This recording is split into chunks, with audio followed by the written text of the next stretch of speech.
I really expected to go in on this video on unfit mothers and baby daddies that don't stick around to help raise the kids, but it really just made me sad. These stories really made me sad today. Hey guys, welcome back to my channel. So let's get into these two tragic stories, two young mothers. I remember a time when you would never hear of such thing of a mother deleting their children or neglecting their children to the point of the child actually dying. But there's been an uptick.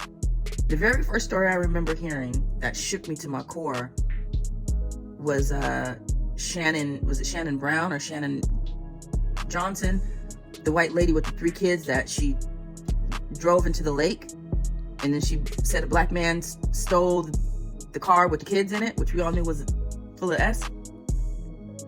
But it seems like it's been an uptick in neglecting of children, and a lot of it is just very disheartening to hear. The first story was a woman 32 years old in Cleveland, Ohio, who decided to go on vacation for 10 days. And you know where her vacation was? Detroit. That ain't no vacation. You going to see a guy. And then to Puerto Rico after that.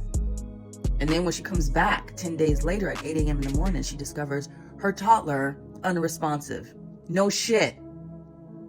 In a pack and play, soiled with feces and urine, and weighing 13 pounds less than she did at her previous checkup, which was 2 months prior to that.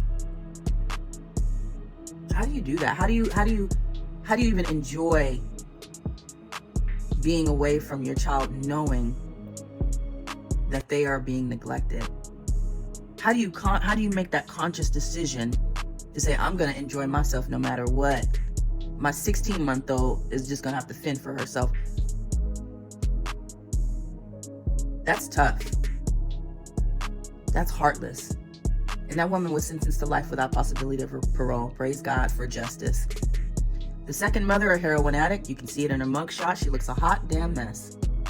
4-month-old precious baby got a hold of some of her drugs that she had previously used that morning, and the baby died. All it takes is a little bit to get into their little system and it's a wrap. But at this point, what are we doing, people?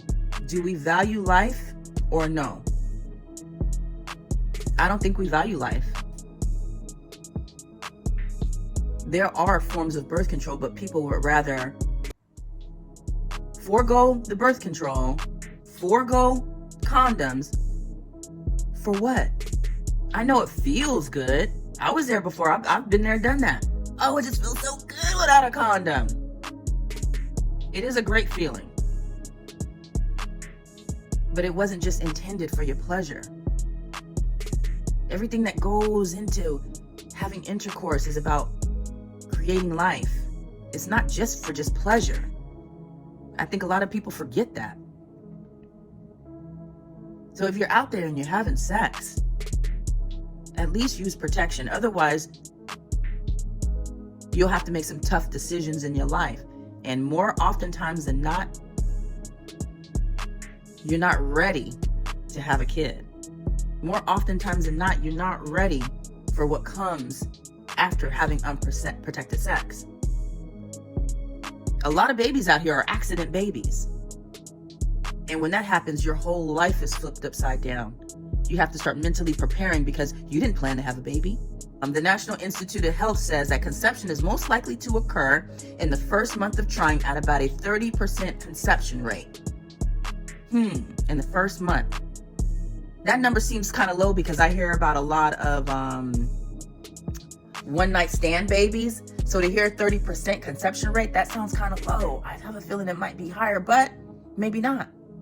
Because I know of a lot of people that have had sex with people for the first time and got away unscathed, but when they kept going back and back and they prolonged these love affairs, and then all of a sudden, it says here, cumulative conception rates are around 75% after 6 months.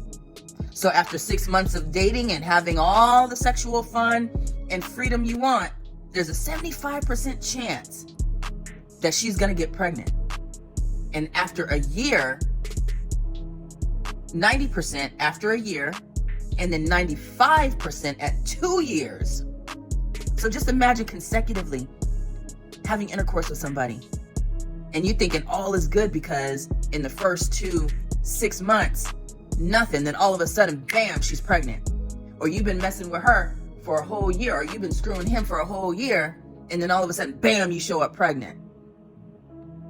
That is very interesting and scary at the same time, because you're thinking, or at least for me, I thought, well, shoot, we've been going at it for a year and a half. I haven't been able to get pregnant. But no, the chances of it increases as the time goes on. You guys can look it up. Having sex with somebody within a month, 6 months, a year, 2 years, you really don't know who they are. Especially if you haven't taken the time to commit to just that one person. If you haven't committed to that person, it's really hard to know the ins and outs of a person, what makes them tick, what they're able to take. Somebody told me the quickest way to get rid of a man is to ask him for money and to get pregnant. Now, these babies were left in the care of these women, so they are ultimately responsible for the welfare of these children. But these children were not made alone by the mother. There's also a male that is that helped to create that child. In both of these situations, it doesn't look like there was a responsible male involved. If you are having sex, man or woman, and you're not using protection, if the thought of a pregnancy doesn't scare you enough, how about the thought of STDs? How about the thought of whether that person has the right characteristics to raise a child? Men, if you're dating a woman and she's already not stable in the mind, she already has characteristic flaws that you would not want to pass down, stop screwing her without protection. Ladies, if you're having sex with a man and if she already has children but she's not a good mom, that's an indication that she would not be a good mother to your child as well. People don't just change overnight depending on who the child's father is. Newsflash. And ladies, if you're screwing a man and you haven't taken the time to get to know him and he hasn't committed fully to you, stop giving him your body. At least stop giving it to him unprotected. Because at the end of the day, the woman is going to be ultimately responsible for what she does with that child. The woman is going to be forced to make decisions she's never had to make in her life before. Do I want to keep the baby? Do I want to give the baby up? Do I want to abort the baby? Like, these are big life influences that will change the dynamic of the future of your life forever. Think about that when you're laying down with these men.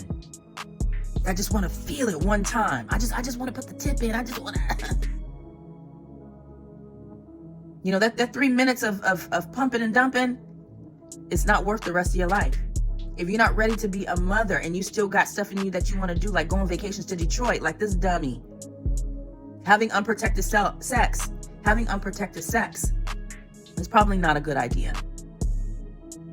I know I'm preaching to the choir, but maybe there's somebody out there right now that is having sex with somebody that they're not 100% sure about.